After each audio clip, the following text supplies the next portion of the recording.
Digital. This is the Trust the Tech podcast, and we got a very last minute surprise guest. He's been here before. It's Ramal Media. What doing, up, people? Ramal? How's everyone doing? I'm doing pretty well. It's Sunday morning for me right now, so it's just full chill vibes. Oh yeah, for sure, for sure. Really excited about it. This is our first stream of 2023, our first podcast of 2023. So I'm just really excited to get in to what we're going to talk about. We're going to be talking about some of the recent tech that came out, and then we're going to be talking about some of the future tech and some of our predictions and everything. Have a few features that I'd like to use in this new streaming software as well. This streaming software is called Opus, and I'm really excited about it. I'm excited about all of the new features. So, yeah, let's get it going. And that's one of the features right there. I don't know if you guys see that crown, but when you drop an emoji, it's called emoji rain. The emoji rain. Yeah. Let it rain on our screen as well. So I thought that was pretty cool. But yeah, let's hop into it. First things first, what are you guys working on? I'll let Ramal go first. It's been a while. All right, thanks. So we just saw a bunch of stuff Apple announced in last week. So hopefully, I think the HomePods and the MacBooks I'll be getting to check out sometime next week, which is fun. Yeah. The awesome. HomePod, I'm actually very, I wouldn't say excited. I'm just curious as to what it's going to be like, because I never had an original HomePod, but I know that I've been in the presence of them and they sound amazing, especially their Dolby Atmos capabilities. So I want to see what Apple's doing with this one, because this one is slightly cheaper than the one they released, the original one back in 2018. I still don't think it's worth it for most people, but I'm looking at it more from like an audio. I'm looking at it from like an audio first perspective, not like a Siri smart speaker, because I could give less of a shit about Siri, honestly. Just right. But like I want to see what I can do when I like hook it up to an Apple TV, run it in stereo with Dolby Atmos. I just want to see what it's like, because it's around the same price as a decent soundbar if you get two of them for a TV. Right. Yeah, that's what I was. That's what my concern was as well. It is around the same price as a actual soundbar. Something that I like. I'm just gonna like show some of you guys.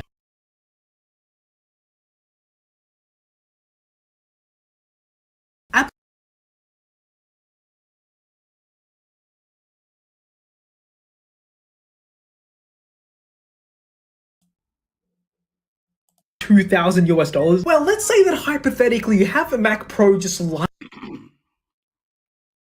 through Apple. How much do you think Apple will give you? $1,000 Mac Pro that you can still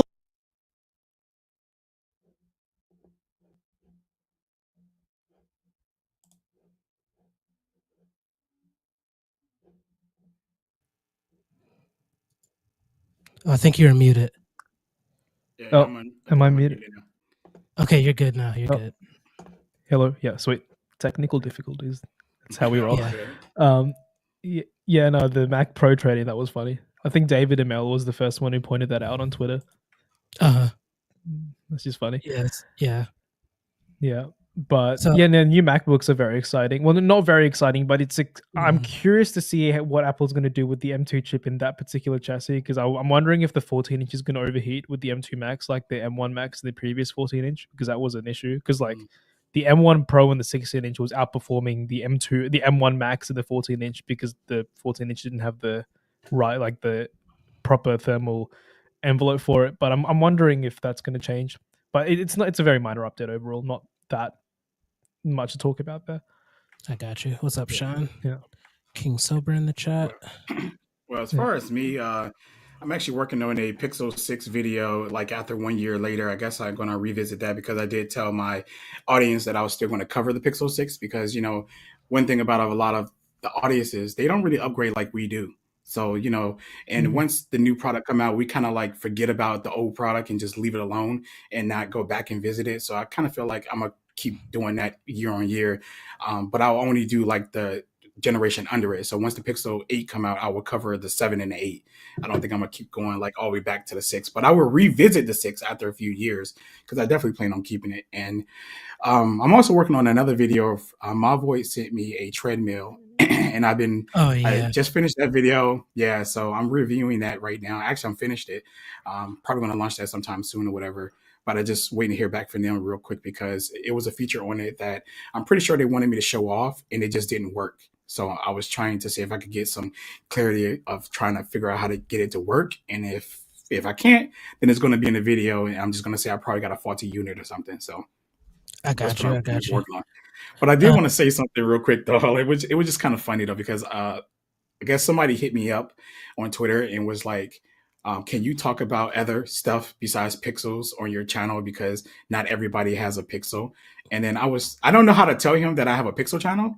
Like, I mean, mhm, if you really mhm. can't tell that my channel is like based around Google and Pixel and all their products and stuff like that, I don't know what to tell you. But it's clear that he doesn't watch my channel because there's other products too up there as well, as Yeah. everyone already know. But of course, anytime I post any other products, they don't do as well as my Pixel products because it's a Pixel channel. So I'm not gonna, Right. cram other products down the throat of everybody when they're coming And from it's me. also your channel, so you get to choose ultimately. I mean, come on, Exactly. right? Yeah. But yeah. Yeah. Yeah, that's what's up, bro. One of your most recent videos, I just wanted you to give us a quick summary. You said Pixel 7 Pro not so perfect. Yeah. What, in your opinion, makes it not perfect? Well, I mean, I know a lot of us talk about the Pixel and how great it is, and I do too as well. But on the outside of things, everyone runs into like software bugs and issues on every device that we own, right? But Yeah. some of them aren't that feasible to talk about. There's no point of like bringing it up a lot and just to give somebody something to talk about or whatever like that. So I figure because I'm talking about how great my experience is, let me just talk about some things that actually happened while I was using the device. So that Mhm. video is mainly about not bashing all the issues, but just kind of addressing some of the things that happen in my usage because I don't want anybody to think that I'm saying this phone never had any issues, right? Not a single crash, not a single glitch, or maybe a reboot or anything because every device does it once in a while because it's software. So that's mainly what Yeah. that video is addressing, just small things that happen. I know some of the things may be consistent for others, but it just wasn't for me. It was just like, boom, what the heck? Mhm. And then one and done. So yeah. Did you Yeah, that's experience any issues with the modem on the Pixel 7 Pro? Because I've got a few findings that I actually want to share. Um, I did address that inside my video, but it's not like what you think it is. I Mhm. know like last year with the 6 Pro and the 6 series, everybody was having issues with those, right? yeah, I I never, did I too. Yeah. never, I never did. Like my area, at least with 4G, is solid, but 5G, when I'm on 5G, that's Mhm. where the problem happens. So that's what I addressed in my video. So as far as like modem issues, no, only when I'm swapping from 4G to 5G on purpose is where I be start having signal problems. But I don't think that's the modem. I think that's literally the lack of 5G support in my area. I got you. Yeah. Yeah, I was having Um, some sort of modem issue. Just in terms of power draw, the modem was definitely like there was a significant difference in between the Wi-Fi that's and yeah. cellular data on the 6 Yeah, Pro. I will. Though I haven't Can tried I the just 7 touch on Pro that yet. real quick? Go I don't ahead. know if you guys saw my tweets about the Pixel 7 Pro battery life that I was experiencing, like the really bad battery life. Mhm. So Mhm. I ran a little experiment, and I do have modem issues, but it's got nothing to do with coverage. It's like Galen said with power draw. So what I did Mhm. was I did 3 separate tests with the Pixel 7 Pro. Mhm. First test was I had the SIM in my phone, but Wi-Fi was on. As you would have like when you're just at home overnight, right? I ran Right. a battery drain test overnight on standby, lost 20%. That's Oh not wow. normal, Oh right? Yeah. wow. Yeah. So then what I did was the next day I took the SIM card out, but still had Wi-Fi on and let Mhm. it be on standby overnight. Lost around 5%. So that was there's something wrong with. I think it's maybe my particular phone, but there's something wrong Mhm. with the modem in this one. And then I put it into airplane mode the next night, and it lost 1%. Oh yeah, yeah. That's a Yeah. Yeah, good. that's So That's very actually a good expensive. test. That's a good Yeah, test. so there's something on this. I think I was experiencing the same thing on my Pixel 7 as well. Like, there's something Mhm. going on that I don't know what. Like, Yeah. I don't know what it is. So my Pixel is currently shelved at the moment because the battery life is getting to the point where I'm actually gonna reach out to Google and ask about this because it's happening on both of my devices. So that's a bit Mhm. strange. Yeah. I don't know Yeah. if you guys have experienced anything like that, but I like I think think it's I'm just experiencing the extreme end of that. Yeah. yeah, I think it's basically just the extremely old modem. Is it still an outdated modem, right? Still a older Yeah. Exynos. Yeah, that's what Mhm. I think it is. Just in my opinion. Yeah, but it's definitely like it's my at this point in time it's my only gripe with my Pixel experience. Everything else is like it's almost A plus quality. Everything else, it's just that, you know. Yeah, it's crazy. Yeah, I One feel one you. of one of my biggest gripes with my Pixel now is I really don't like. I mean, it's hard to explain. When you hold a Galaxy phone, the way it feels in your hand, it feels premium. My Pixel doesn't feel premium, like as in weight. I like weight to my phone, and that's my Weight only biggest. distribution. Yeah, I I was mean, I'm talking not. about that with Max Weinbach. Yeah, Yeah, it's not that it's not premium feeling, right? Like the feel of it, Mhm. but just the weight just kind of offsets that feeling that it's premium. So I think that's like one Mhm. of my biggest things about my Pixel that I don't like. But other than that, I like it. It's cool.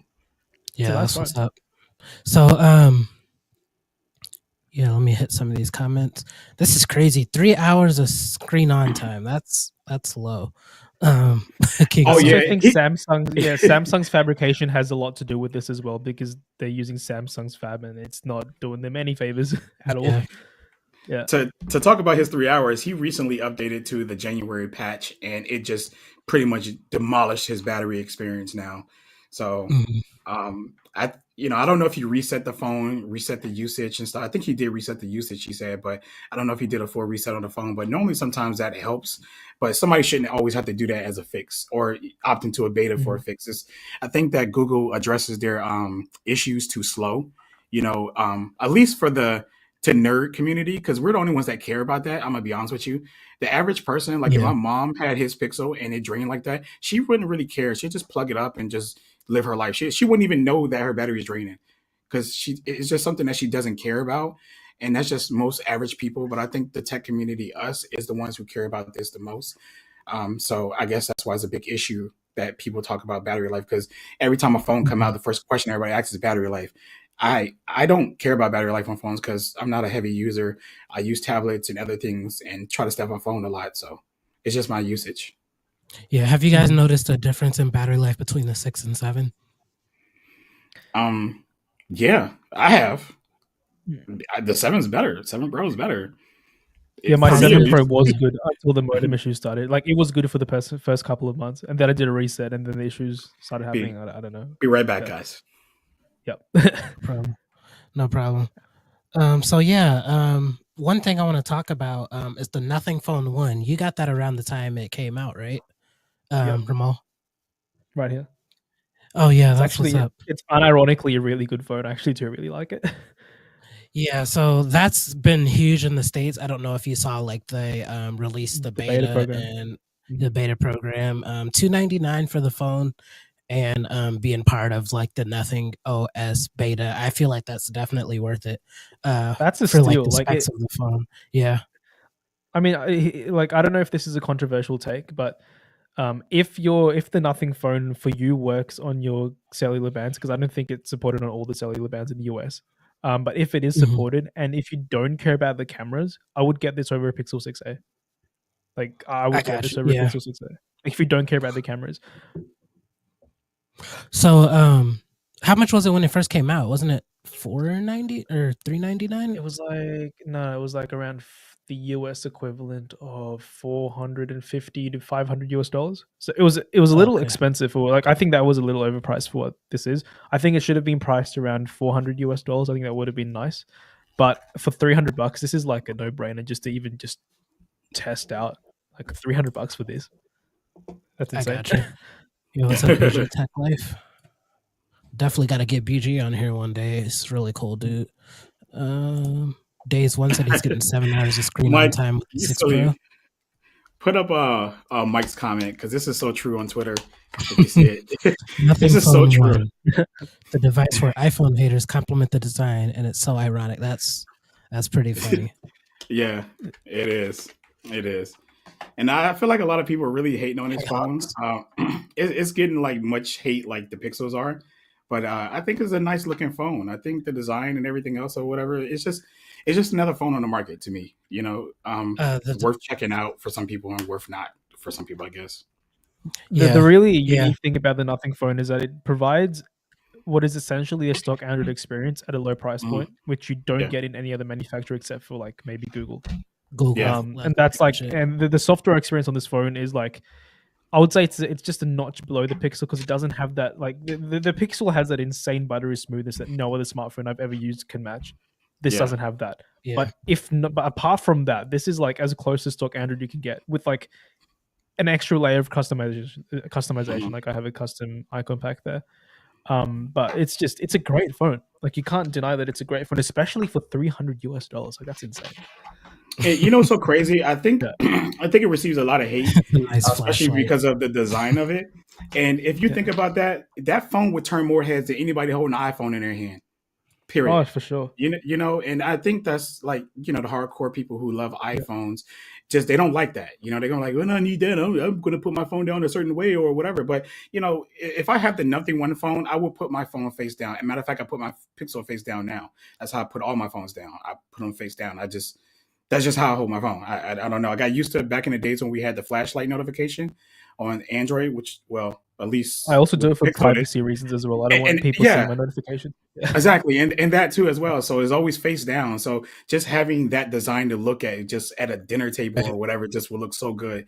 So I mean, people are, like I say, it's always just one of those situations where we don't have that, so we don't like it. That's just what it is. So Yeah. If people aren't So I wanna hating, then do- there's something wrong. Yeah, people Yeah. have to be hated. yeah, for sure. Yeah. Yeah, so I want to do a quick. I want to hit Michael Pepper's comment first. Motorola has a pretty stock Android too, which is definitely true, and they are like pretty cheap over here in the States. I love their hardware Motorola is phones crap. perfectly. Yeah. No matter all the phones, Their hardware is really crap it's on. their cameras to me personally. It's their Yeah. cameras.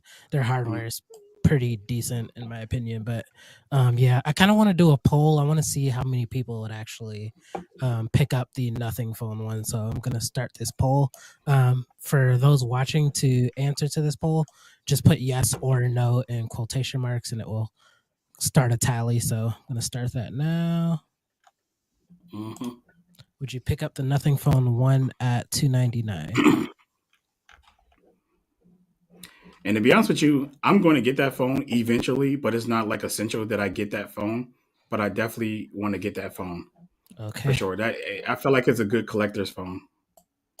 gotcha. We got a yes. And make sure you put your answer in quotation marks. That's how the poll registers. So we got 2 yeses.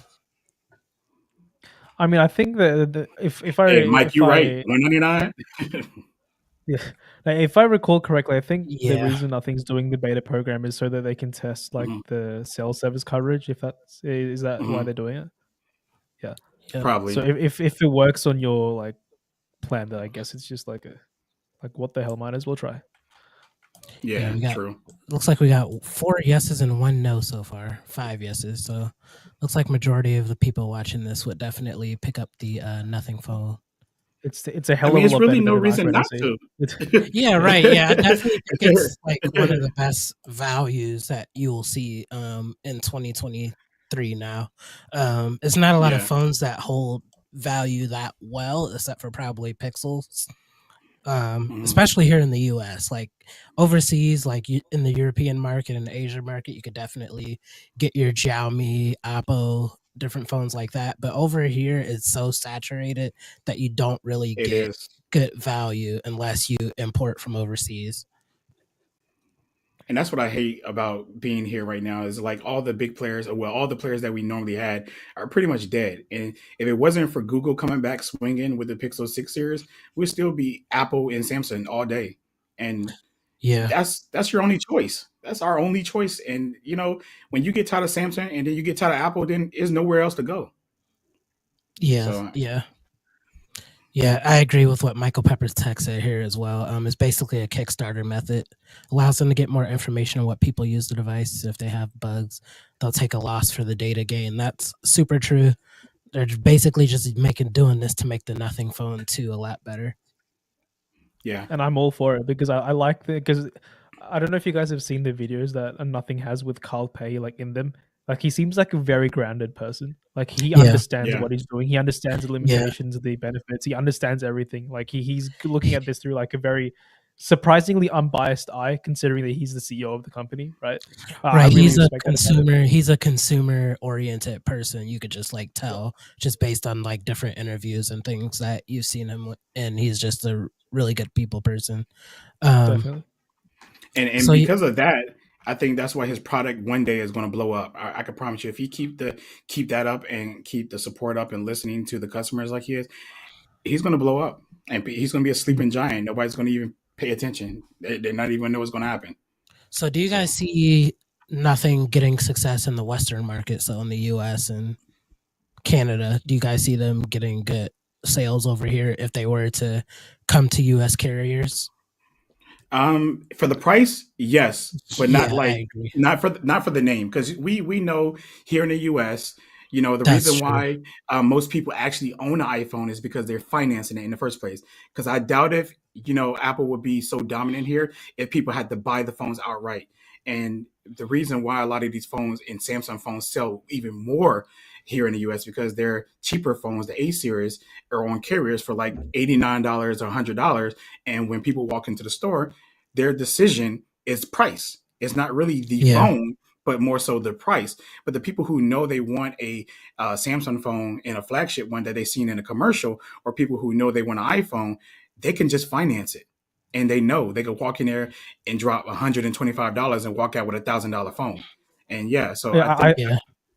Yeah, I Right. think nothing's like North American strategy has to be they have to price their phones for carriers under their Samsung A series just to yes, get their name out there. Like they have have to do to. that because they have to be competitive.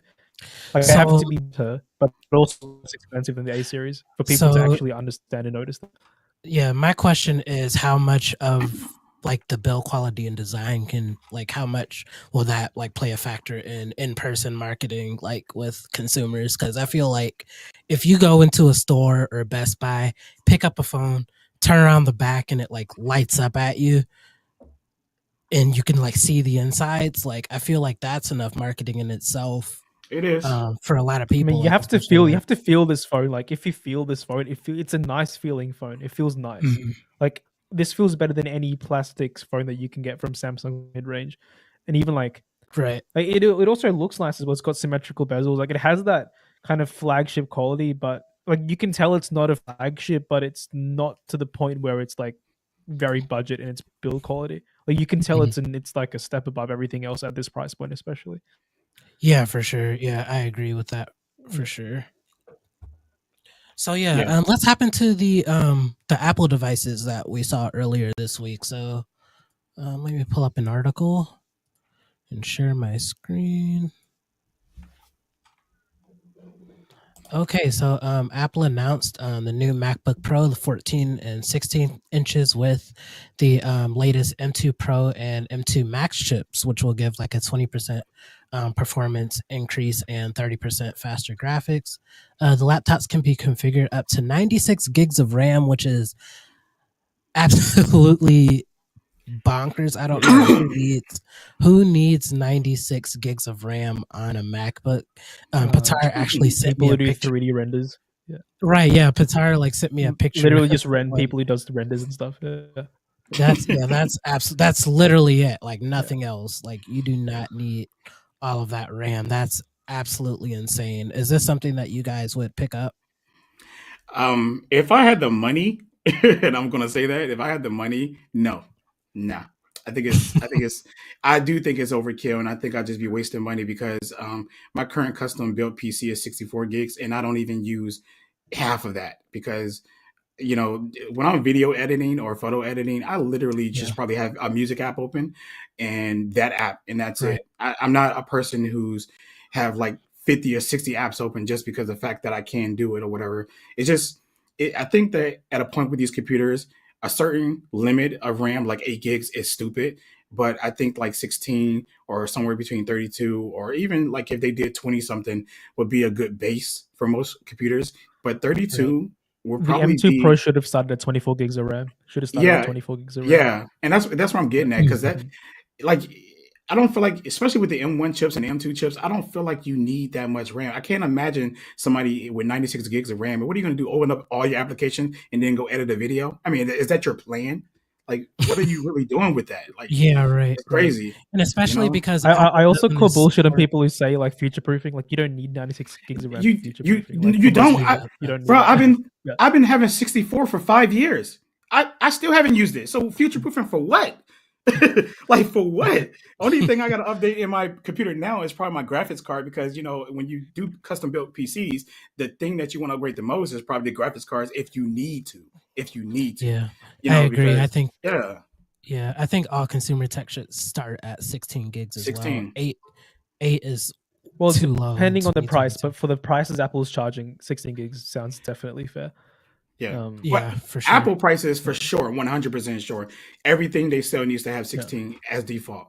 And then you need to move up, like you say, 24 or 32, maybe 64, I guess. But 90, 96 is just for them to get people to buy, spend more money. Because, I mean, we all know about that guy who bought the 52 maxed out Mac Pro or whatever and try to trade it in. Mhm. Everybody knows about that. Like, Right. why did he Mhm. need all that? That's insanely crazy. It's like, at least he's some kind of 1.5 government official. terabytes of RAM. That is insane. I mean, and I'm pretty sure he's wasn't he like a video guy, a video editor or something? Like, Yeah, that's yeah, that's a overkill, right? lot. That's No, it's and- funny because MKBHD he has the 1.5 terabyte, like he has the maxed out Mac Pro, right? But I was listening to his podcast and he has the current like maxed out M1 Max MacBook Pro. He Mhm. said he's not looking to upgrade to the M2 Max because he can't. The M1 Max is already like enough power for him, and he does 8K video editing, right? Yeah. If for him that's enough power. Like for anyone else, like any YouTuber, aspiring YouTuber, like you Mhm. don't need this, right? You You don't. don't. It's not built for YouTubers. I don't like it, it's not. But that being said, I do want it because like it's like kind of like people who like supercars, you don't like always drive them fast, but like it's nice to have, Yeah. yeah, it's fun, but like at the same time, very unnecessary for most people. Yeah, Yeah. it's overkill. So the M2 Yeah. Mac Mini looks like they're gonna have an M2 and M2 Pro option for the Mac Mini. Mhm. The starting price at that is absolutely just Nuts. bonkers. I can't imagine. Like, it's funny because this rivals like the performance of like a. So let's just say you have $600 to build a Windows PC. M2 Mac Yeah, Mini. good luck. Good luck. Yeah, you can't. It just doesn't compete. Like, you could probably get 1080p gaming on that. Like, it's absolutely insane. That would be like a i3 or even lower processor on the Windows side. Like, I mean, the that's one M2 of the Mac best Mini you can get for values ever. $500 with the education discount as well. Yeah, and that's Um, even more crazy. I $500 for a brand new computer with a brand new processor. Just I think actually about it. ordered the Pro model. Oh, the Yeah, M2 Pro. which particular Yeah, spec is that? The one that which um, particular spec? The very base one is with the 10 to 16 cores, I believe. You get 512 and 16 gigs of RAM. Just the base model. That I didn't upgrade anything. How much did that run for? I paid about 13 something or Oh, it's whatever. not too bad. I would- yeah. Yes, I was- $1,300. Yeah. Yeah, but I kind of wish that I didn't order it. I don't know if I don't know how their return program is, but I think I would have been better off just getting the base model and then upgrading that to 32 and getting 512. And I still would have been fine with that for what I do, because like You my can't M1 get the M2 with 32 gigs of RAM. You have to get the M2 Pro for that. I'm pretty sure. No, I think the The hold on, M2 let me- maxes out hold at on, you might be 24. right. Oh yeah. M2 yeah. 16 gigs I meant to say. Yeah. Yeah, the 16 gig with 512. Yeah. I think I would have been fine with that, to be honest with you. And that would have put me at $1,000. So yeah. Yeah, I actually have Oh, something it's funny 24. about It's the 24. M2. It's 24. Yeah. It's 24 for the M2. For the base model. Yeah. You can't get 32, but you get 24. Yeah, Has there's actually anyone something else seen funny about the Intel? M2 Pro Mac Mini. So if you spec if you get an M2 Pro Mac Mini and you spec it up to like the non-binned M2 Pro, you spec it up to 32 gigs of RAM and you also give it 512 gigs of storage. It's the same price as the base model Mac Studio. Yeah. Oh, yeah. I've seen that. And that's the only reason why I didn't Yeah. like keep on putting everything in there, because I was like, for that price, I'll just get the Mac Studio. It doesn't make sense. The thing is I'm just Exactly. trying to upgrade and save at the same time. And then I looked at the trade-in value for my Mac. They said they wanted $280 for it. So I just gave them the middle finger and said, fuck it, I'm just gonna put that shit in my living room somewhere. Because for $280, I'm not giving you my Mac Mini that I pay $800 some for $280 towards the new one. Just I don't know, trade-ins just is trash right now. And I did, for sure. yeah. So yeah, I'm gonna let the Mac Pro come in, but I'm gonna just decide if I want to take it back and just get the 16 or 24 gig model or whatever, just to save money. Because like I'm not really hardcore on my M1 chip now. I think like with my Air, I have to use proxies, and on my M1 now, I don't have to use proxies. But I got so used to using proxies now on my Air that I don't mind using it on my M1 or my Mac Mini currently now. So it's not really a big issue for me. So, and I'm not shooting anything above like 4K 30 or 60. So I'm okay. I got you. So the next big thing that Apple announced this week was the second generation HomePod. I'm just gonna let Ramal handle this because I know Delvine's probably not interested at all. Neither am I. So, did you say you were considering one? We were talking about it before the stream. Yeah, I'll be receiving 2. Okay, that's what's up. These are just a full disclosure. These are review units. So I don't get to keep them. Well, I get to keep them for like a period of time, but basically, I specifically asked for 2 because I wanted to test out the stereo sound. Yeah, I'm gonna be like I said this before. I don't care about the HomePod as a smart speaker. It is like the thing about Siri. Like Siri is good for like general home automation stuff, but for like anything, because I ask Google Assistant just like the most random shit, just because I can, right? And I can't do that with Siri, and I'm not gonna replace like the HomePods will not be replacing Google Assistant in my house at all. It's just not gonna happen.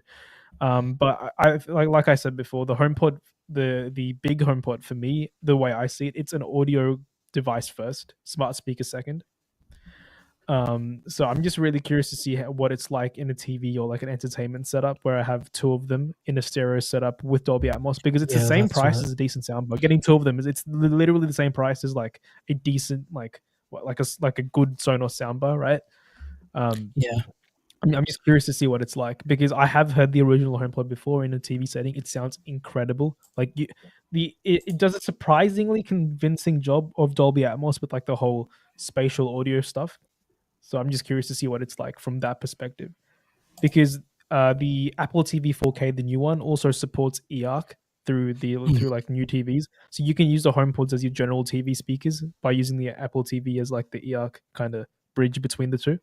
So I can use the HomePods with my Nintendo Switch or like a PS5, right? That's something that I'm just curious to see. Wait, you saying you can or you can't? Because I heard it don't have Bluetooth. Oh, you can. No. So basically, what happens is new TVs through HDMI 2.1 they have eARC. Okay. So my LG OLED has eARC. So basically, the new Apple TV 4K. You mean while it's docked? Yeah. So you connect the HomePod to the Apple TV, and then the Apple TV runs through the HDMI eARC to your TV, like to your screen, and then any HDMI inputs connected to your TV can tap into the HomePod audio stream, and then you can use your HomePod for everything on your TV setup. Okay, I don't know what I was thinking, because my dock for my Switch is just for charging, and I think that everybody uses a handheld like me. So I was like, I was like, that was like my main purpose of buying a Switch, not to play it on the TV. So I forget that people actually dock it. Yeah, so, that makes sense. Yeah. So let's see. So what tech are you guys like looking forward to in 2023? What do you think you're looking forward to the most?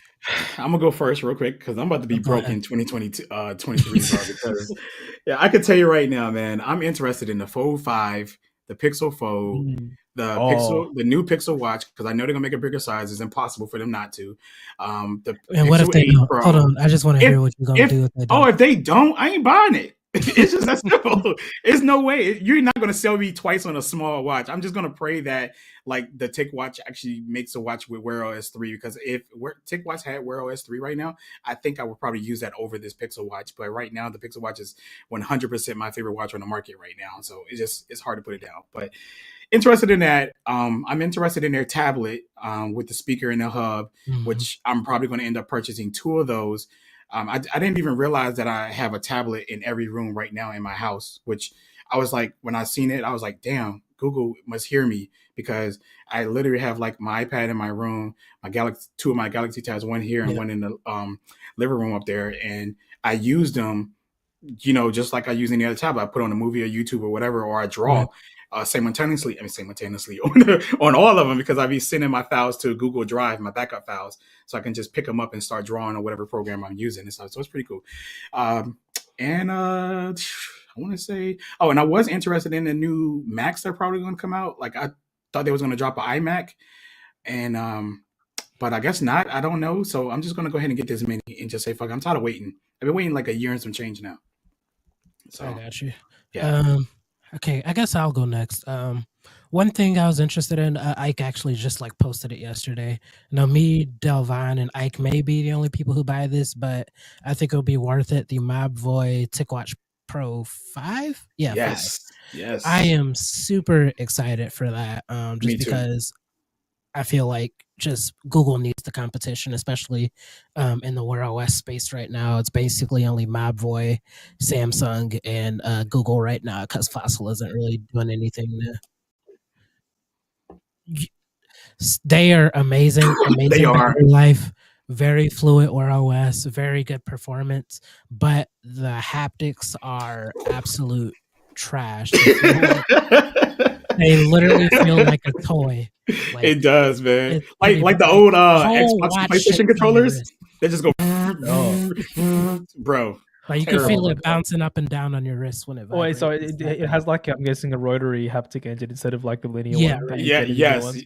pretty Yeah, much. okay. It's But not fine and tight like the Galaxy yes, Watch. you or would Apple not miss a Watches are. notification Complete though. opposite. You would not miss a notification. I tell you that much. It's impossible Well, that's because the You're going to problem. hear it more than feeling it, I'm not, guessing. yeah, your wrist is gonna go, and you're like, oh, okay. So Patar, I'm assuming so. I really hope it does. If it doesn't, it's a fail at launch. Well, they already I said it really feel was. like They they already did say they were. yeah, they Cool. said it was launching with where, but a lot of us still wanted on the 3 right now. Yeah, So I don't know if they're holding out because they don't want to, like, if it gets on the 3, nobody's going to buy the 5, right? So probably not. unless they change the haptics, because I think the real downside to that watch is that the software is not being supported, and then the haptics. If they fix that, yes, I think Wear OS and like every other watch on the market is going to have competition because the battery life that you can pull out of that watch is insanely crazy. Like I said, I get 5 days. If you use essential mode on it, you can get 5 to 6 days on that watch because they're the only ones that have the dual display. And I really want like Yeah, everybody to adopt that. Like everybody needs to like just think about adding a dual display because you don't even have to use always on display because of that. And it just sips battery.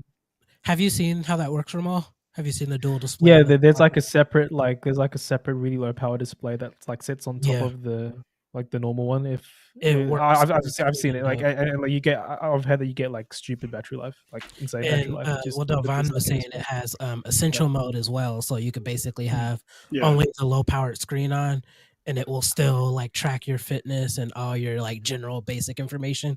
And the cool thing about it is you could actually, I just found this out through Delvine, you could schedule it too. So like say Mhm. you're like, Oh.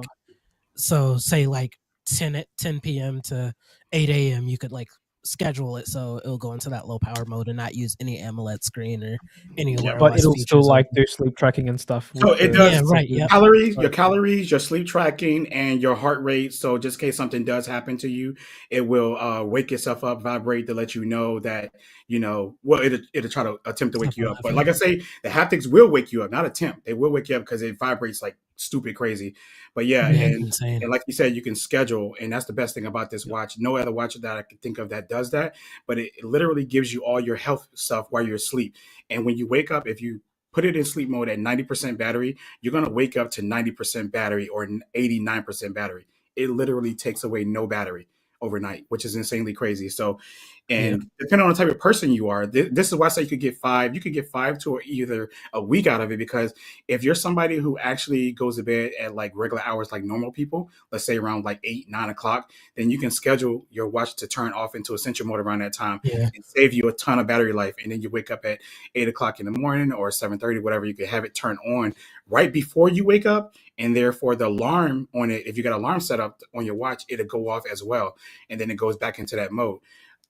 I normally schedule my essential mode to be around like 2 2 o'clock in the morning because I'd be up. So if I put Yeah. it to like 8, then I would even get more battery out of it. Like I say, I easily got 5 days out of this and probably could have went 6 days out of this watch. Easy. 5 days. Yeah, 5 days. Yeah, Guaranteed. so- But as long as you use so- essential mode. If you don't use essential mode, you could get 3 to 4. Yeah, easily. Yep. And this was a big deal because before Galaxy is the only one competing with that in terms of Wear OS right now. Like the Pixel Watch will probably do a day to 2 days. The Galaxy Watch 5 Pro is like the first Wear OS watch other than the TicWatch that can go at least 3. So it's kind of a big deal in like the Wear OS space. This is the alleged design of the new TicWatch Pro 5. I don't like it personally. I think it should have 3 buttons. Personally, that's just my opinion. It looks I like just a like 3 buttons. bastardization of the Galaxy Watch and the Pixel Watch, kind of. That's what a lot of people were saying as Yeah, well. It looked yeah. like a combination between the two. Yeah. See, So with, yeah, with these another smartwatches, product- I don't like how the lugs like extend beyond the body of the watch. I like the Apple Watch and the Pixel Watch where the lugs are just kind of inside the main body of the watch. Because what I find with my Galaxy Watch is that like there's like a massive part that just kind of juts out at the front before it Yeah. wraps around my wrist. I don't like that personally.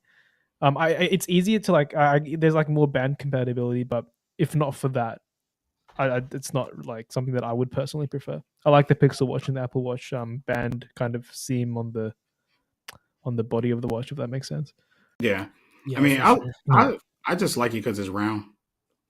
Oh yeah, That's a plus. compared to the, yeah, compared to that, yeah. Yeah, that's a I plus I'm for a not lot gonna of lie, people. man. Yeah, it's a plus for a lot of people, and these are actually iOS compatible as well. You could do most of the features that you could do. unlike the on Galaxy Watch Android. and the Pixel Watch. Yeah. But it's Well, no actually, I reason- don't know because Wear OS 3 kind of like killed iOS compatibility for a lot of other watches. It Like, did. And it Yeah. should. I don't think that any Android manufacturers today should make watches unless it's a Fitbit tracking watch or whatever for Apple because you can't even use It like nerfs all it Apple nerfs all the features. features anyway. Yeah, exactly. There's no point. So Apple really wants you to just get their watch, and they want their watch to be your Fitbit. They want your watch to be their stylus watch. They want their watch to be your smartwatch. They want it to be everything, and that's just that. Thank you, Kingdom. Appreciate you, man. Appreciate the donation,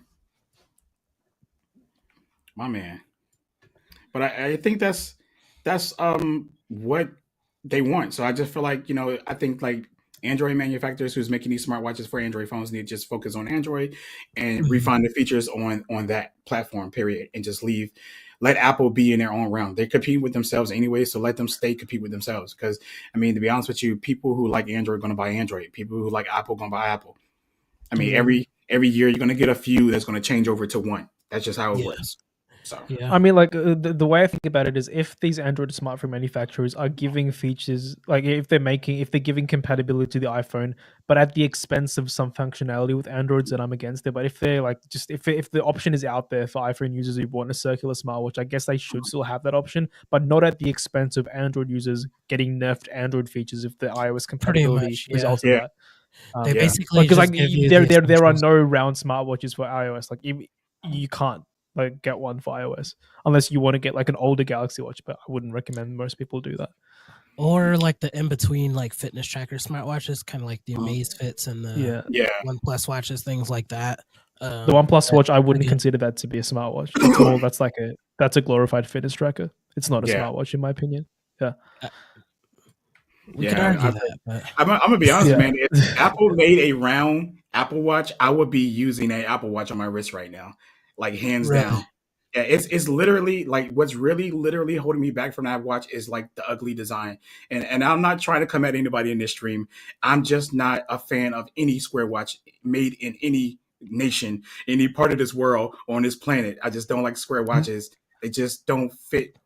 They just don't fit the aesthetic of style and clothes. I don't know. It just doesn't fit. So if Apple made a round one, I would definitely be having it on my wrist because everything about the Apple Watch I do like besides the design. And that's the only thing for me. So See, I like square smartwatches because the display is really big, but like if not for that, I do prefer round smartwatches. I just like this. I like the massive screen. I just like having a big screen Yeah. everywhere I can. But if not for that, round smartwatches are elite. They Yeah, are the best. and it's crazy that Yeah. you say it because like Yeah. I never really cared for like I mean this watch is small. I want a bigger watch. Dude. I'm gonna just go ahead and Mhm. say that. But like as far as like a smartwatch, I just need it to do what it needs to do. You know what I'm saying? It shows me the time, it does all my health tracking, and that's all the information I need. Normally when I get a message, I can see it and read it. And I never really had a second guess myself like, oh man, I wish this watch was square so I could see more of this. Let me just stroll. I never like said that to myself. It's never been a situation where I've been in and I felt like, oh, I wish this was square because I want to see another row of information. It's never been that way to me. So I just don't care. As long as the watch functions and do what I needed to do, I'm happy. But at the same time, because it's a timepiece on my wrist, I want it to look good too. And I just don't Yeah, think Exactly. Square that's does the that. sole reason why I prefer Yeah. Yeah. the design of Android watches, because I want it to go with everything pretty Yeah. much. Yeah. Yeah. Yeah. I mean, you could probably dress up an Apple Watch, but it still doesn't look like a classic timepiece. It And I don't doesn't. want. No. It just does even it's crazy because there's square watches out there that's square timepieces, you know, and they still just look Well, the weird. Apple Watch is literally just like it's a computer on your wrist. You can't shake that. Like it's just Yeah, a computer on your wrist. Like and for that it's sense, not like yeah. well, Like I gotta say, the for that Apple Watch sense, it's Ultra, like good. I appreciate that it's not trying to be Mhm. anything else. Like it knows what it is. And Yeah, it's like right. going Yeah, full force Yeah. with that. I Like I respect appreciate that. that. Like, Mhm. but it's like it does that at the expense of basically alienating 80% of people who wouldn't even consider it because of the way it looks, right? Yeah, Yeah, it's way more Apple yeah. imitators than it is Galaxy Watch imitators out there right Oh, now. for sure. You Um, seen what happened with the AirPods, bro?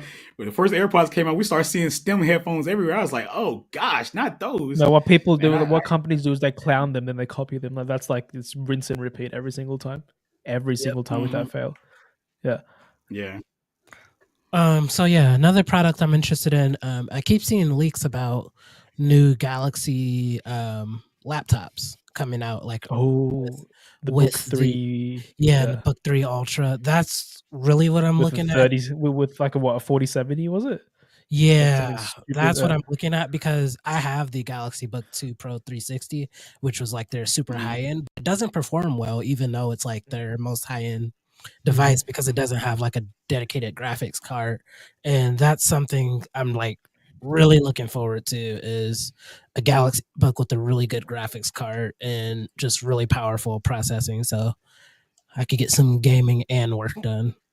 Dude, I want Samsung to Yeah. make that just so they can have competition with Apple in the laptop space. Because Yeah. you know for a fact that the Book 3 Ultra, if it's going to even come out, is going to be cheaper than the M2 Oh, Max 100%, MacBook Pro, 100%. and it's going to outperform it. Like, Well, actually, by I margin. don't know, because Samsung charges a lot. Like the They i7 do. variant, the i7 variant of the laptop I have now is $1,500 at launch. So, but they do get Samsung. One thing I will say about Samsung, they do have a lot of sales. But the at M2 launch Max it was MacBook Pro is like $1,500. $3,000. So I don't Well, think that's fair. Samsung's That's Book 3 fair. Ultra is going to be like $3,000 with the 4070. Yeah, it would Um, probably be like Yeah, 2.5 or 2, probably. it's definitely going to have worse battery life and probably Oh yeah, worse build 100%. quality. Because Like, they'll use Intel, but and Samsung has a yeah. partnership with Intel. They'll never go AMD or anything. So Yeah. Well, like Intel's 13th gen laptop CPUs are actually kind of bonkers. Like they're insane. yeah, But right. at Yeah, the expense of efficiency. I guess like it's really cool because if you want efficiency, Apple gives you that option in spades, right? Like Apple gives you as much efficiency as you want. But if you want just balls to the walls performance, you go Intel or AMD, which is great because consumers have so much choice now. Because like 5 years ago, that wasn't a choice that you could feasibly make. and But now you can. I'm building my first Yeah. PC this year using AMD. Same. So, yeah, I'm using Intel though. Yeah. Yeah. I got Intel in mind as well. I got Intel. I like Intel. Intel's always been good to me. So I always, they're my go-to when it comes to processors.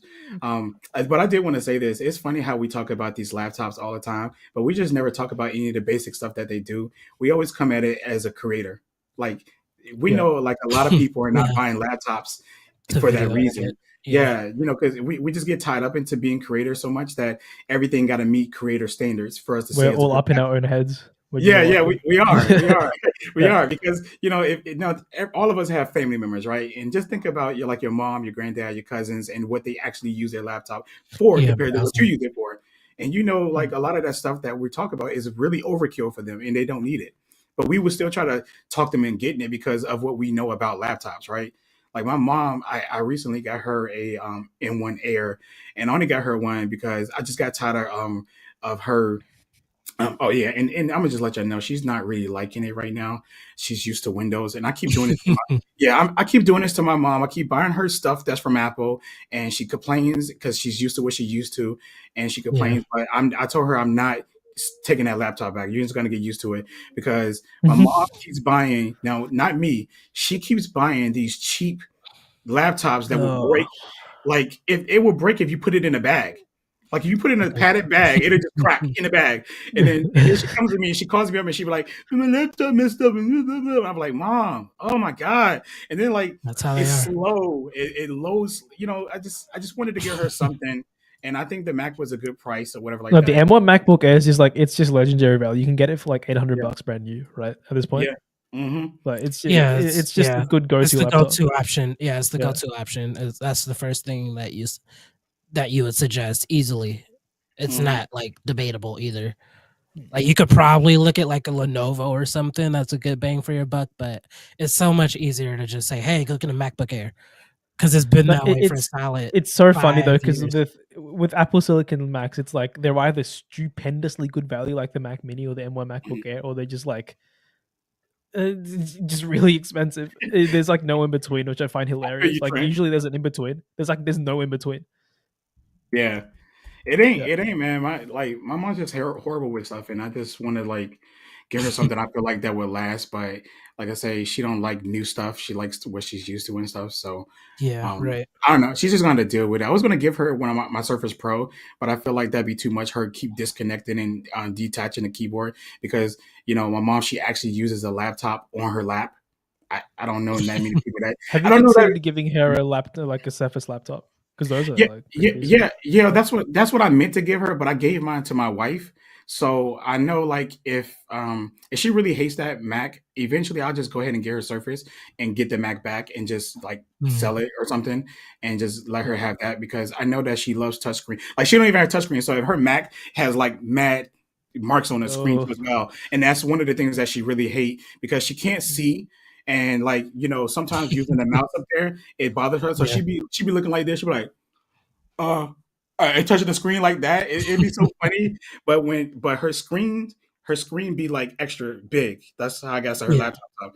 I got to make the resolution pretty big for her. So it's a lot that she's really hating right now. But I'm just trying to get her used to it because I just spent too much money for it right now. So I just want her to try it. But eventually, I'm gonna have to get rid of it. I know I am because I got you. yeah. So I do want to ask, do you guys think there are going to be any significant upgrades in like the major smartphones right now? Because it looks No. like with the S23 Ultra, it's nothing.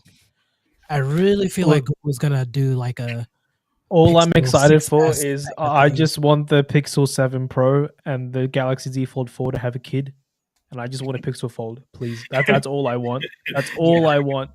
Yeah, That's Pixel Is literally that all I this year? want. Is that this Yeah, year? That's that's this year. yeah. That's this year. Oh. They say May, right? Is it May for the Pixel Fold? It's like May to June, like sometime Yeah. in That that may period. be my Yeah. next phone then, It's, because I it's really don't want to upgrade my S22 Ultra to the 23 just for a mm, higher megapixel count, basically. And And like the thing is, what I find funny is people who complain about the bezel and the Pixel Fold are the people who it's not for. Like it's not for them. Like right, like yeah, it's like people like what they do is they complain about something that's so minuscule and pointless. It's like the people who complain about the notch in the MacBook Pro are never good. Like they were never interested in the MacBook Pro to begin with, right? It's like the same thing with like I couldn't give less of a crap about the bezel on the Pixel Fold. I think they actually look good on the Pixel Fold because you get like uninterrupted widescreen display, right? I think and you get like the you get like an actually good selfie camera on the inside screen as opposed to the folds, like the yeah, under display one. I don't like it. I do not like it. yeah. I agree with this one from Everyday Tech. I think Yeah. I really want a 6.1 version. If they do, Oh, if they do I have it, I news. want it to be on the Yeah. A series. Yeah, I But have there, news about that. There was like there was a leak about like Google releasing a Pro, like a smaller version of their Pixel Pro I next was year. about to say I that. forget. I was about to say Yeah. that. Yeah. I think That's they're gonna. interesting. Yeah, the rumor is that they're gonna switch to the Pixel 8 Pro and like a Pixel 8 Pro. I'm just gonna say Ultra, something like that. They're gonna do like what So it's Apple gonna and be Apple is is it doing. So it's gonna be still gonna be Yeah. 2. It'll just be like an Two 8 Pro Pro, models, 8 Pro yeah. Max, Yeah, basically. and that's what they should Yeah. do because, like everyone else, I wouldn't even buy the 6.7-inch one. I would buy the 6.1-inch, or well, I really want 6.4 because I like the size of the Pixel 6 The last year. 6.4 is like really nice. It's a sweet spot. It was a So- sweet spot. I like the size of that. Yeah. That's probably the best. I prefer 6.1 personally, Yeah. but yeah. I don't like the size of my iPhone currently. I want it to be bigger, but I don't want it to be the max. Like I'm just like I'm in between. So with the 6.4 that Google did, it was like so perfect for me, and I wish that they would stick to that. But they went down to what 6.2 now for the Pixel 7. 6.3, I think. Yeah, I Three? think it's Three? 3. Because It's fine. because the 6A is a 6.2. I might be all right with 3. I Yeah, might be yeah. all right with 6.3. Yeah. I might be all right with that. Yeah. Yeah. Actually, Well, like hopefully- speaking of phones, like the 14 Pro Max, like it has a 6.7-inch display, right? But it's so Mhm. heavy. It is Yeah. incredibly heavy. Yeah. And I picked up a 14 Plus the other day. Like, it's a bad value phone, but the weight feels right because it's not built out of like bloody stainless steel. Like what did they say? Surgical grade stainless steel and whatever the hell is in there. Like it feels nice to hold. That's why I'm excited for the titanium on the 15 Ultra if it's even going to be a thing because it's Yeah. going to be so much lighter. And like if you drop this on your face, you're dead. Like you die. It's a concussion. Right, you're done. Yeah. You're done. You're out for the count. Like you're Um, KO'd. Like Pull up Trent. Pull up Trent comment. Yeah. So Trent, I want to tackle that because you're right. Like I think this year, at least for most phones, is going to be camera upgrades and pretty much refinements in that area mainly, and maybe battery, trying to push the limits to the battery, and that's about it. But I think like the only new phone that would be out would be the Pixel because it's a new product. So that would probably be the most exciting phone. And probably the Pixel Watch would probably be the other exciting device this year too, because people want to see change in that because of first gen to second gen. So I think for the S23U, it's just going to be more so about those cameras. In the new I'm chip. really excited. Yeah, I'm really excited for Samsung's approach with this one because they're keeping it like I like the boring approach because if it's boring, you know it's going to be good because like they don't need to change it. Yeah, Like, right. Just keep, Yeah. just keep They're going just until it's chilling. working. Yeah. They're Yeah. just chilling right now. Yeah. And that's what we Working on got. what's next. That's what we got with the Pixel, and from the Pixel 6 to 7, it's the same phone, but just all the refinements was like perfect. It was spot on, and I feel like each generation, that's what Google needs to do. Each They make generation, the refinements they need to make. yeah, exactly. And again, they don't have to compete as far as like power and stuff like that because nobody is touching Google and AI. Nobody. So they're in their own race when it comes to that. While Apple's in the power race, and I mean, even Samsung not even trying to compete. Nobody's trying to compete with them in power. To be honest with you, everybody has their thing. Samsung seems to be really focused on cameras and feature rich stuff, and Google seems to be focused on AI. Actually, and Apple. You say that, but so I've been using the Red Magic 8 Pro. It's got the Snapdragon 8 Gen 2. This thing is more powerful than the A15. Like it's just more powerful, and you can feel it. Well, you can feel. Well, I was, yeah. I was kind of referring to our market, kind of per se. Oh, yeah. But I get what you're saying, though. Yeah. Because I mean, I'm in the U.S. and like these are only options that you can get out here. So I feel like that's like a special case though, because it's like I mean, the S23 Ultra is meant like it's set to have like a special version of the 8 Gen 2, which is even more powerful than the one that's already out. So if you think about that, then it's going to be like So, but I feel like the Red Magic has different things that most other smartphones don't have. Like definitely. Like it's got active cooling and stuff. But like, right. Yeah. Even without it, like even running the phone without active cooling, you can still tell. Like it has like especially in the GPU. Like I don't think the CPU is more powerful, but the GPU is like a good 25% more powerful than the A15, and you can feel that in like I was playing COD and like you can the thing does not stutter at all. Like the iPhone feels a little slow. Which you one? have it with you? The Red Magic? Yeah. I want to see it.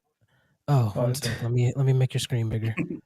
Oh, my screen's in 480p. Just I don't know why it is. So just keep it 480. Boy, you better get it together. Yeah, this is a 1080p stream right here. Yeah. There you go. Yeah, that's what's up. Nice looking thing is so dope. But it's a brick. It is a brick. Look at that. It's got a headphone jack. It's got triggers. It's got a 6,000 mAh battery. The battery never dies on this thing. The screen is It's a good-looking fully. phone. Yeah. It's a good looking phone.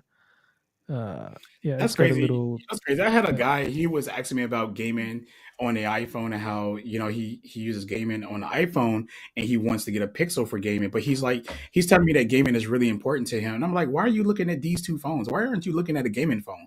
Like they make phones and computers and tablets and all of Actually, this stuff for actual people that needs that type so of stuff. And yes. Yeah. Here's the fan. that's That's crazy. dope.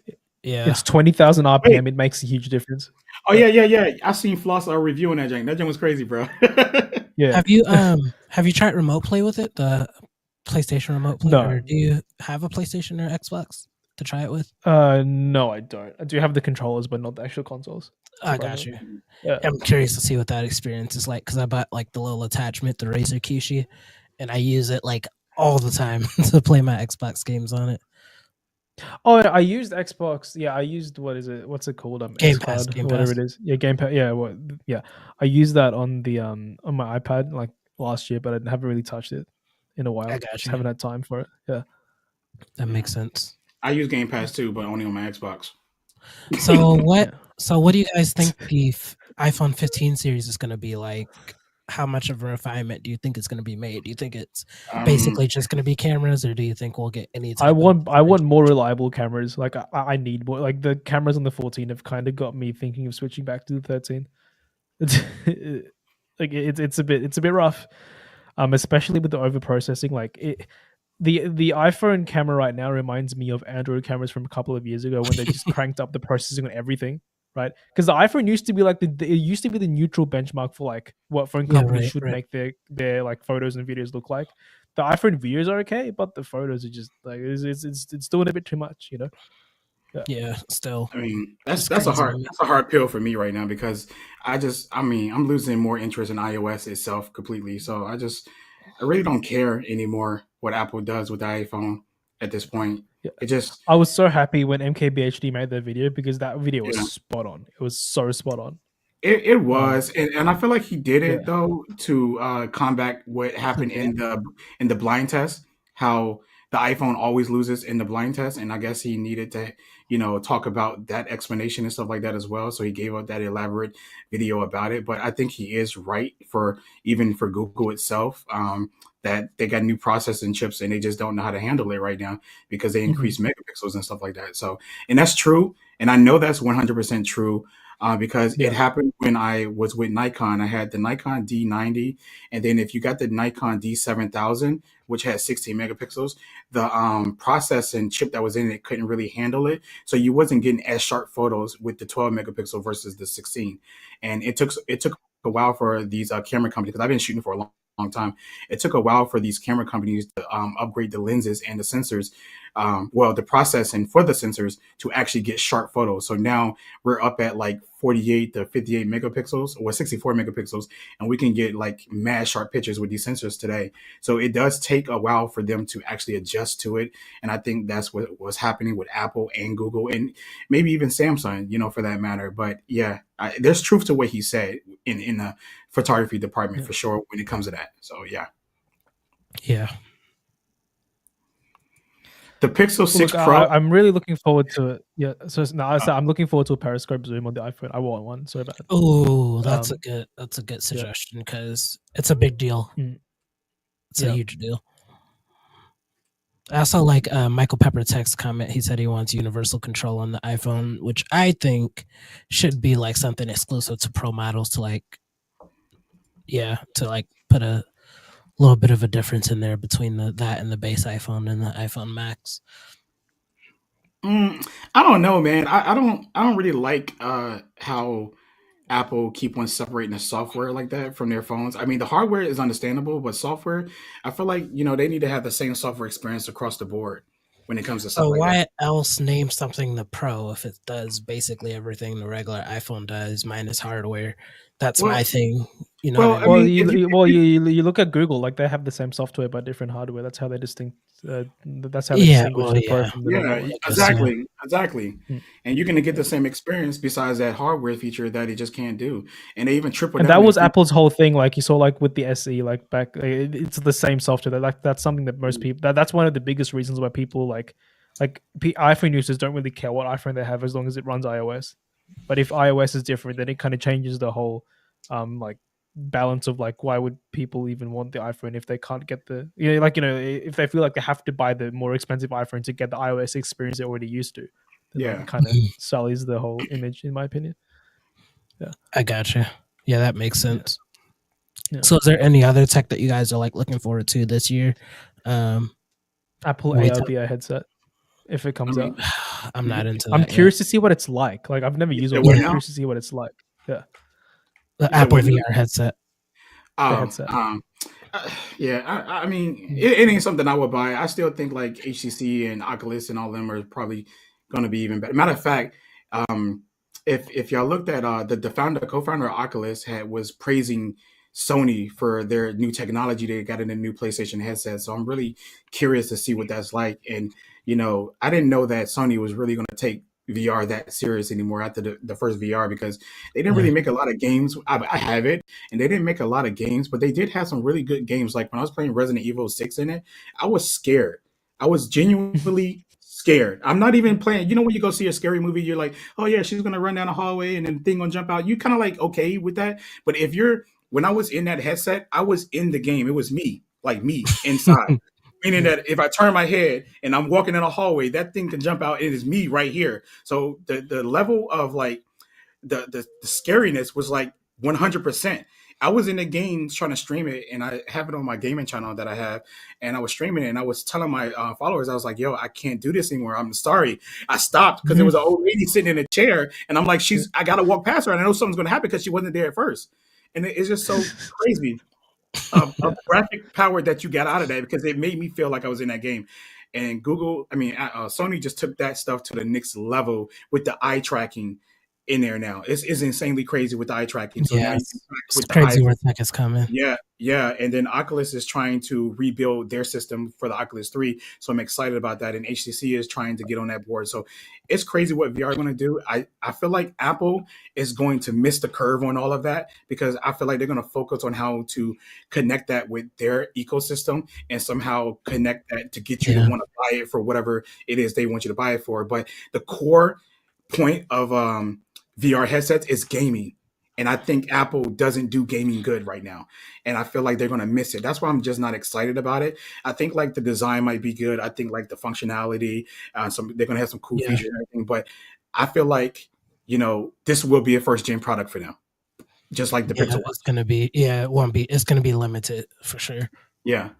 I'm really curious about what Samsung will do with the Tab S9. I don't think it's gonna come out during with the. They usually do it with the phones though, don't they? They usually have the tablet and the. I forgot to phone mention same- that. yeah. I forgot to mention that as one of the things I'm going to get this year. I'm going to get the Tab S9 Ultra. Yeah, I want the Ultra too. Yeah. Yeah, I'm definitely gonna trade in my 12.9-inch iPad for a S9 Ultra because I'm just way more comfortable on Android, and I haven't touched a premium Android tablet before, so really. Yeah, Yeah, curious that's to see something what I'm that's curious like. about as well. Because Yeah. people who have the Tab S8 Ultra really like it. Like everyone who owns one likes theirs. Mhm. So I'm just curious to see what it's like. I just think the functionality just makes it so like Samsung mastered tablet software like before anyone else did They in terms did. of functionality. In terms Yeah. of functionality, like iPad OS is super smooth. It does And that's everything. And that's you crazy need it to. because iPad OS is smooth with the we want for the Galaxy tablet, and then Galaxy tablet has all the core features of a tablet, and iOS doesn't. It's like if we could just crunch those two together, we'd just have a perfect tablet. Like Pixel it's tablet, crazy. that's what that's gonna be. Yeah, but I mean, if Samsung ever figure that out one year, then it's a possibility that they can like put more gain more percentage in the tablet market when it Yeah. comes to that. But again, I don't think that the average person cares. This is where I'm coming at again about that, because we got to think like average people. We're the only tech people that really care about performance and what it should do and should not do. Again, my mom, you give her a tablet, and well, let me just use my stepdad for instance, because I bought him a Fire tablet. He was happy with it, right? That thing cost like $40 or $49.99. He was completely happy with it. And then later on in life, he kept calling me about problems with it going slow or this ain't loading. And I was like, you know what? Fuck it. Let me get him an iPad. So I bought him an iPad. He still calls me about problems with the iPad, but at least, it's a better tablet than what he had or whatever like that. But he does the same things on that tablet that he did the other one.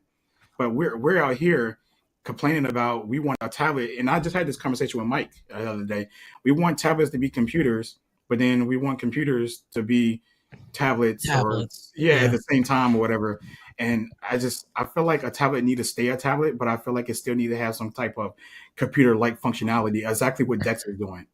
So I think that's I always like to remind people when like talking about like just comparing devices that because people always think that companies should make things for like the tech enthusiasts, but if companies only made things for the tech enthusiasts, those companies would just go bankrupt like immediately. Yeah, like that's not their market. That's not they their can't market. include every single thing we want, unfortunately. That's and not tech enthusiasts usually want more than the average consumer wants, so that definitely makes sense. Yeah. And we ask for too much. You got to think about it. We ask for way too much. I mean, I ain't going to say we ask for too much as far as these MacBooks, right? We want SD cards. You're marketing something for creators kind of per se, but you don't put SD cards in there.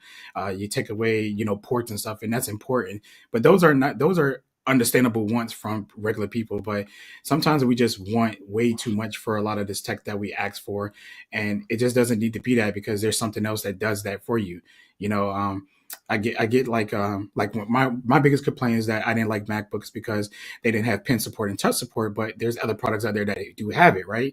So I'll just go buy that, and I have, and I do, and I have, and now that Macs might get touchscreen support, people are like bugging out about it, but like nobody told you that you have to use it. Like it's there for the people that want to use that. My mom, if that MacBook Air had touchscreen, it'd be perfect. She probably could get used to it at that point. But it doesn't. So it's like a burden on her life right now that I actually got that for her. So yeah, I just think sometimes, we just kind of just overdo things as creators, and we're not really thinking about the average person needs and wants and stuff like that, because, most school people, they're not using, if you're not like in some type of college classes dealing with graphics and Photoshop editing, you don't really need a MacBook. You can ski by with a Chromebook because most of the work is done online. Sure. Chrome OS is severely underrated. I tell people that all the time. Chrome OS is severely underrated. I want to hit this question that Michael Pepper has for us, and then I want to ask Ramal a quick question, and then we'll probably wrap up. So Michael Pepper said, would you guys use a DeX-based laptop? I don't know. I don't think I would personally. I would use a DeX-based tablet, but I don't know about a laptop. Or something that runs Dex UI, so developers can finally make apps for just Dex. I think it will take Google developing a desktop. The thing with that is like I'd like Samsung to make like a laptop enclosure that you can just slot your phone into. Like I think we saw something like that. Like a few companies have done that. I think that makes a lot of sense, especially if you have like an S22 or S23 Ultra. Use that as a slot into the trackpad, and then you have like a laptop. Like you're done, right? That would make a lot of sense, but I don't think they're going to do that. But in that case, I think a DeX-based laptop would make sense, because then you're actually using like the phone's hardware in like a more meaningful way for like a laptop like form factor. But I don't think they're going to do that. I would like them to. Yeah. I'm a person who's never against new ideas when it comes to tech. So if they do make it, I'm all for it. Is it for me? No. Would I buy it? No. I do. No, that's what I do. That's what I hate about people. Like the company does something, and they're like, "Why? Like, how dare they? Like, hey, you guys ask for innovation. It's for somebody. If it's not for somebody. How many? If it's not, people ask for innovation, but like if it's not the innovation they want, then it's bad. Yeah, it's never bad. It's never bad, bro. Like that new laptop Mr. Fisher showed, where it folds and turns into all this other stuff like that. I can totally see somebody using that on the go. And I can totally see myself using that. It's so cool. But it's cool. I respect that. You know what I'm saying? Like for what I do, I don't feel like it's a need for me, but I can see it being a need for somebody. I don't travel. So for sure, laptops is like the last thing I use the most. So sometimes 90% of the time, laptops in my house stays in my house. And that's why I prefer desktops because this is where I'm doing all my work. But easily somebody who travels can take a full desktop That's what setup I'm like saying. that and unfold it. That is insanely crazy. So Yeah. like I can see that. So I'm not I'm like, bro, I'm gonna be honest with you, Ramal. You gotta be honest, man. You know it's like mostly Apple users who don't like innovation Oh unless yeah. it's Apple. And that's the reality of it. Because when they're the ones that hate it the most when they see other people do it, I'm all for it, whether I'm going to use it or buy it or not. I'm like, that And is cool. that really reflects upon how good Apple's like marketing is, because like Mhm. they have does. they have done a lot. Like They to made it get to this, like, emotional and mental. Yeah. They touched every single like part of people. no, bro, they made mentally. it It's spiritual. insane. Like it's Yeah, like right. it's like almost religious, right? We Yeah. have Apple like yeah, exactly. That's what I was just about to say. That's almost like a religion. Like it's Apple loyalists out here, like Mhm. Appleists. It's crazy. And look, I like Apple products. I use a lot of them, but it's I like use them more and than anything. I have a working relationship with Apple, but I've made it clear to them that like they're not going to get special treatment because of it. And I don't know about Apple PR in the US, but in Australia they respect that. Like they, because Apple, I feel like Apple PR in Australia is like it's a completely different beast. Like because they like criticism. They're like, give us criticism. Like, all right, I'll give you criticism. Like if you're asking for it, like I'll give it to you. But like it's I think what people really what they lose sight of is that you can have something, but you can be both positive and negative about stuff you have, but for the right reason, right? Like, cause it's not Right. like I'm not hating on it because I want it to fail. If anything, Mhm. I don't want anything to fail. I want everything to succeed because that's better for everyone, right? But people Yeah. really lose sight of that because like I criticism agree. is good. It is healthy when it is done well, when It it is is. done from like a It good is. place. Yeah. Yeah, and we should want innovation because, like I say, you never really know how much you need a product until you actually try it. I can't even Exactly. count how many products I purchased that I was like, I ain't getting that. Like, matter of fact, I'll just use one example. When wireless earbuds came out, I was like, I don't want that because I'll lose my earbud. 100%. Right? I cannot live without wireless earbuds no more. I wouldn't Oh, a God. cord. No, I would never put a cord. I would never buy earbuds with a cord. I would buy headphones with a cord still because the audio quality, but I would never buy earbuds with a cord anymore. And I was not open to that technology. I wasn't ready for it. And Exactly. sometimes you just have to just try something and just not sit around and wait for your one favorite brand to make stuff. I like Apple stuff. I like Microsoft stuff and Google and Samsung. If any of them drop anything that I feel like, oh, that will help my life, I will buy it and I will use it. Like I tell people, when you walk into my house, it's Best Buy. You can find a section. There's the Apple section over there. There's the Google section over there. There's Samsung section over there. And that's just the reality because these products, there's justice in my life. And like another thing people have to realize is you don't have to be platform agnostic to appreciate other platforms. Like you can have preferences and still enjoy other platforms. Mhm. Like people think everything's so binary. Like if everything was so binary, then like we wouldn't have this much diversity and choice. Absolutely. I don't know. It's people just make me mad sometimes. Man, look, man, I'm starting to try to kill myself off of Twitter more and more because quite frankly, I'm tired of seeing it. I'm getting sick of it because people are just so too close-minded with stuff. Like I'm too open-minded to be up there conversating with a lot of people, man. Like they're so it's just the closed-mindedness, man. I just can't deal with it. It's killing me, man. Like it's like nobody on this side who loves this company doesn't want innovation unless it's that company doing innovation. And you can't even appreciate good tech anymore because, well, who needs that? Like, how can you say what other people need? Like, how can you say that? Like, there's people got See, different. they used needs to be in the me world. like a few years ago when I thought that because like Mhm. I was on that bandwagon of Samsung's phones are full of gimmicks, but then like Mhm. a gimmick to one person it's a feature to someone else. Like that's the reason they're in the phones because people actually like there are people who use the features like Samsung wouldn't have the features there if people would never use them, right? Because that doesn't make Mhm. sense.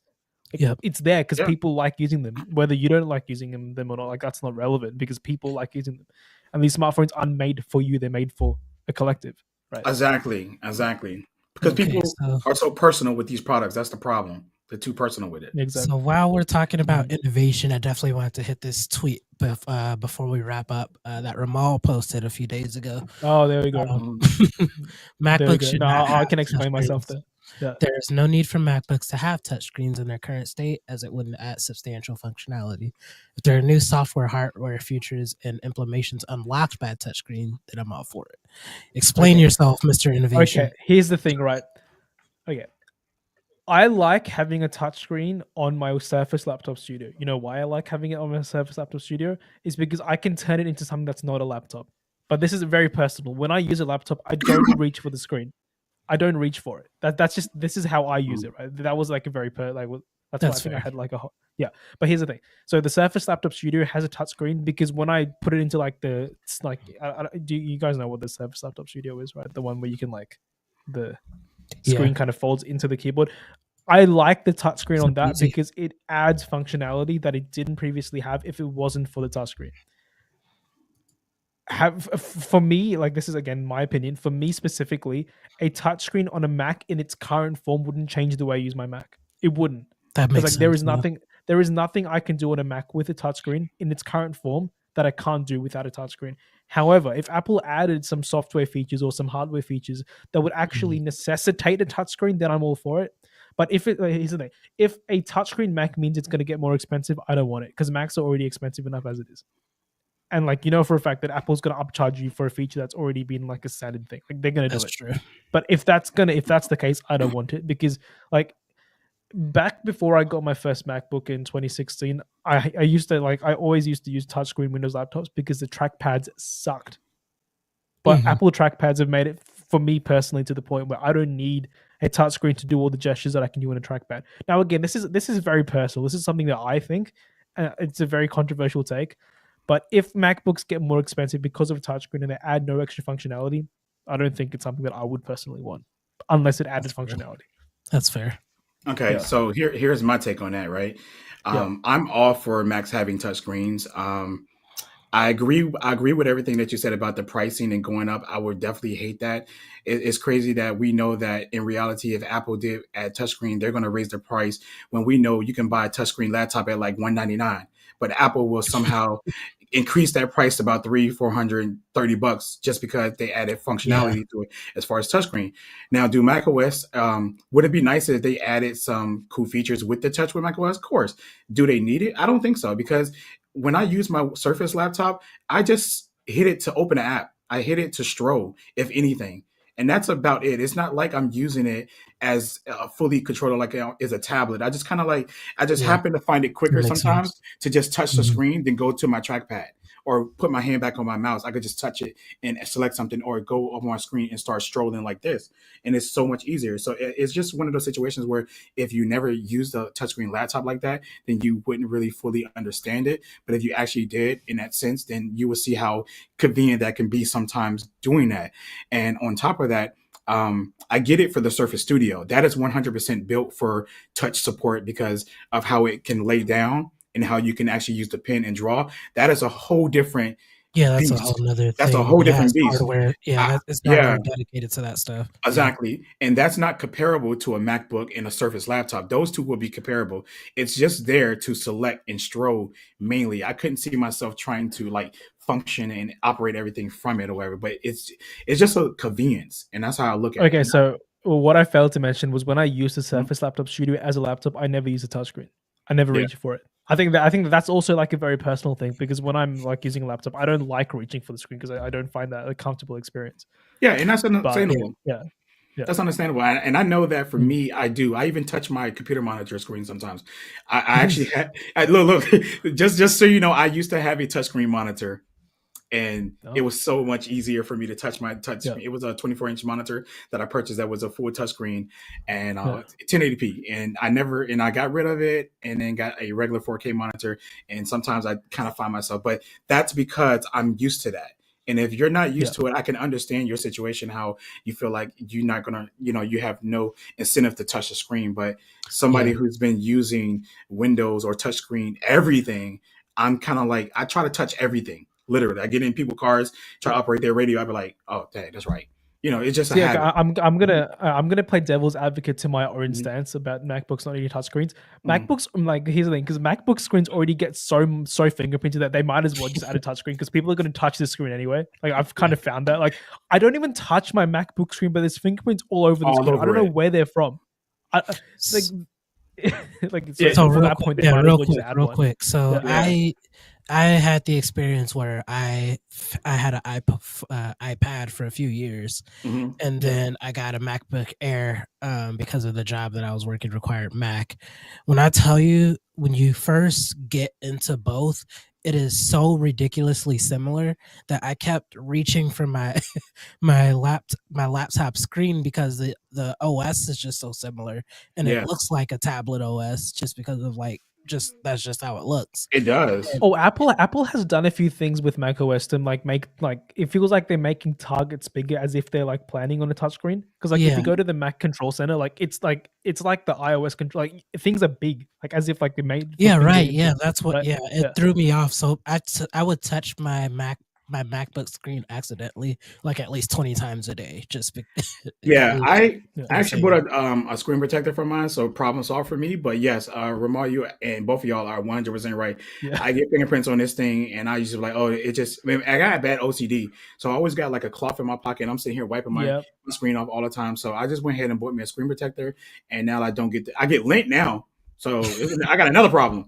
So the fingerprints is cool That's and better everything. than fingerprints. And I Oh, do. Michael, yeah.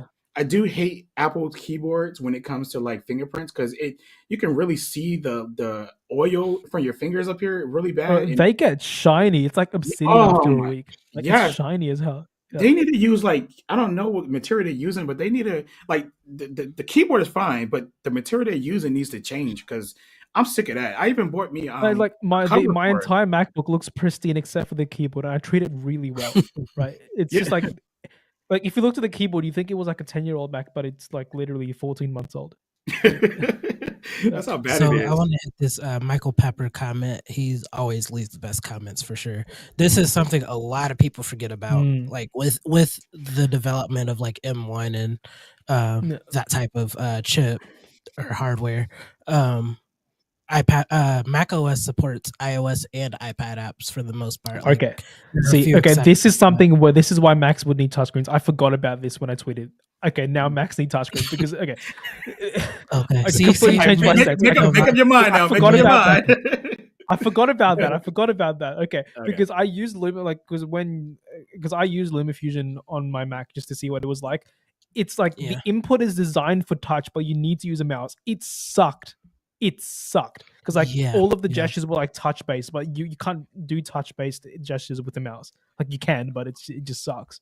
I forgot about that. See, now my stance has changed. I completely forgot about that. I do got a question though. Oh dang, I never thought about putting Luma up here. I'm downloading it right now as we speak.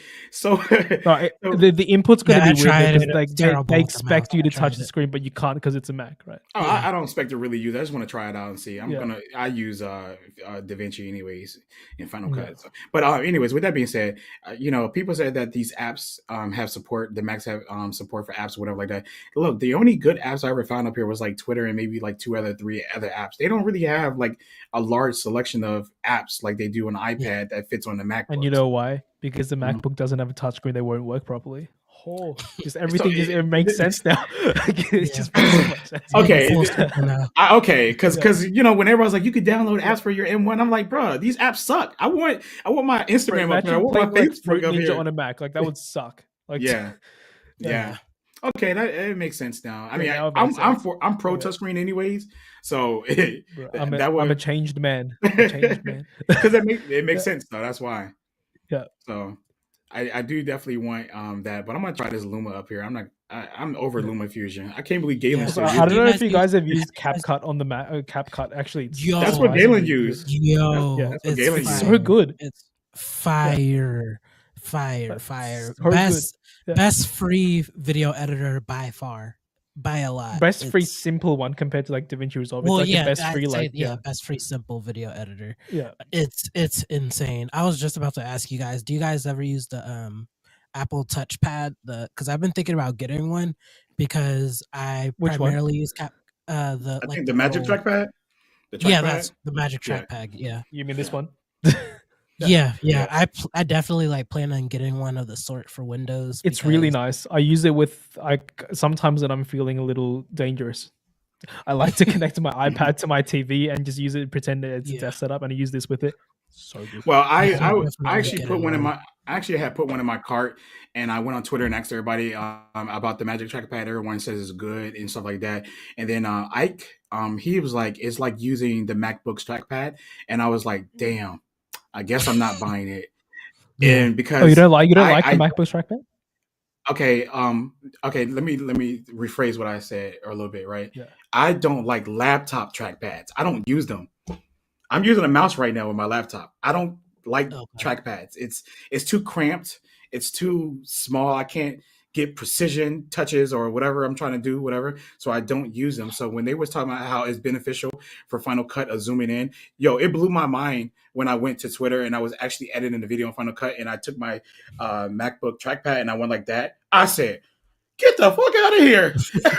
And I was like, this time I could zoom in like this the whole time. And I kept going to the little icon going like this. Like the main thing that I want to So- do like with it is video edit. It's so weird, Yeah. like using the scroll button on your mouse to expand and decrease the timeline. Like I use hate the it. MX Master, and I've mapped so that when I click the center button Yeah, or any of the everybody scroll buttons, uses like it. it zooms in and out. I love it. I Yeah. gotta get that But no, mouse. You're the- like the eighth yeah. person that said I need to get that mouse, man.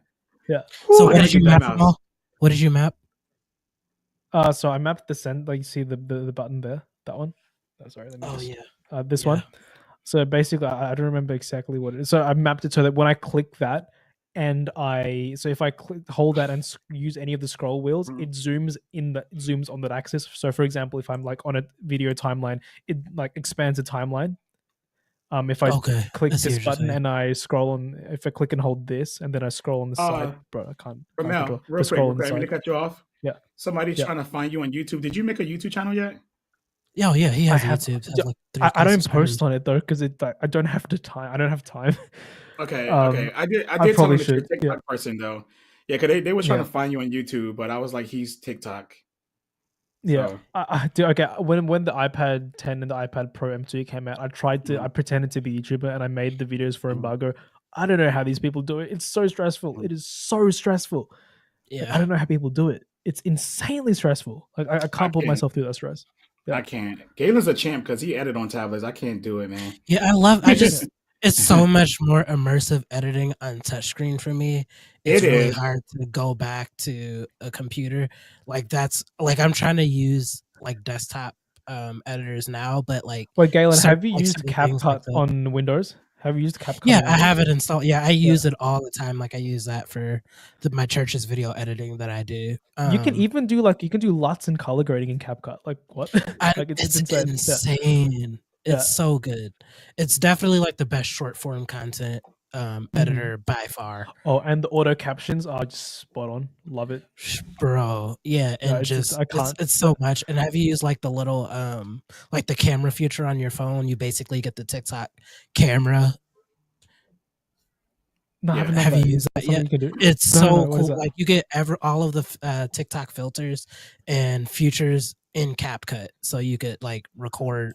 It's like an option that says camera. You click on that, you can record like anything in TikTok format, and then post it to like YouTube Shorts or wherever else. Wait, this like, is in TikTok CapCut like form. on the phone. CapCut on Yeah, the the phone. CapCut mobile app. Yeah. See, that's something I was thinking of doing because right now what I do is like, well, what I'm planning to do is just download my TikToks, but then like for YouTube Shorts, but that just degrades the quality. But if I never knew CapCut had the effects built in. 'cause Yeah, I just use CapCut it has as, an inbuilt. Yeah, CapCut has an inbuilt camera that has literally all the features and filters and green screens that TikTok does. things a lot easier. Okay, thank you. Yeah, that's yeah, it's so dope, bro. Like I love CapCut. But yeah, I do. on that note, I'll say one thing real quick. I do photo editing on my Surface more than I do my Macs, because of the touchscreen and pen. it's so much more immersive. Like you say with video editing, it's immersive editing photos with a pen, way better.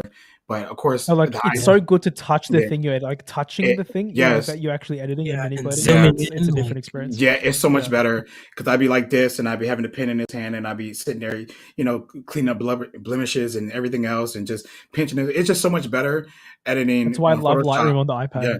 Lightroom on the iPad.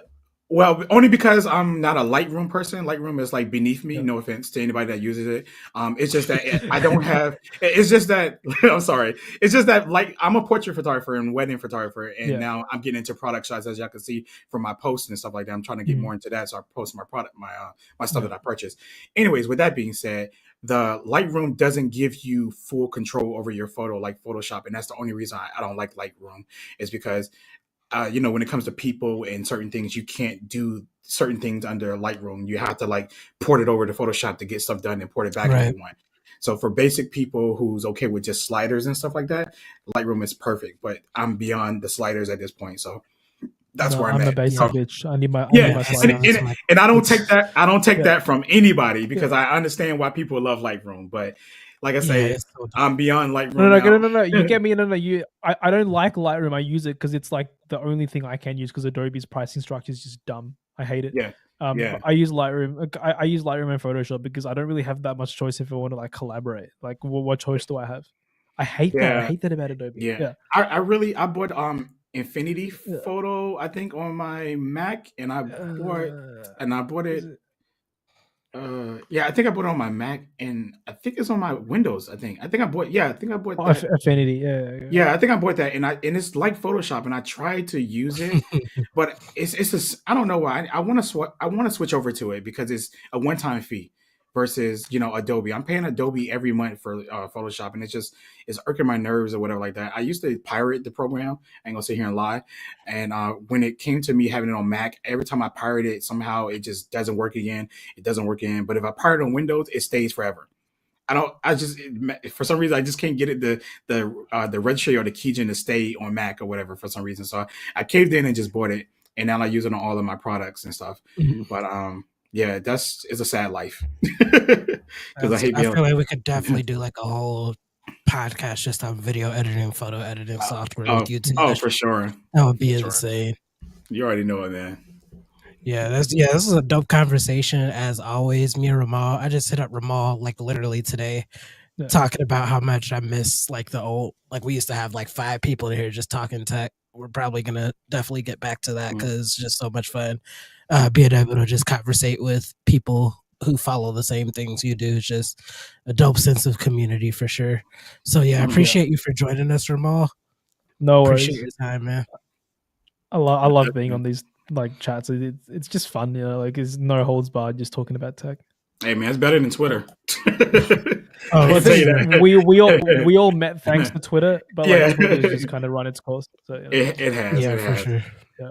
So we're gonna wrap this up now. Appreciate everyone for joining us. Gonna post this to all the podcast platforms tomorrow in case you guys want to listen to us. We're just gonna wrap this up. Thanks for joining, and see you guys next week. Yeah, definitely, bro.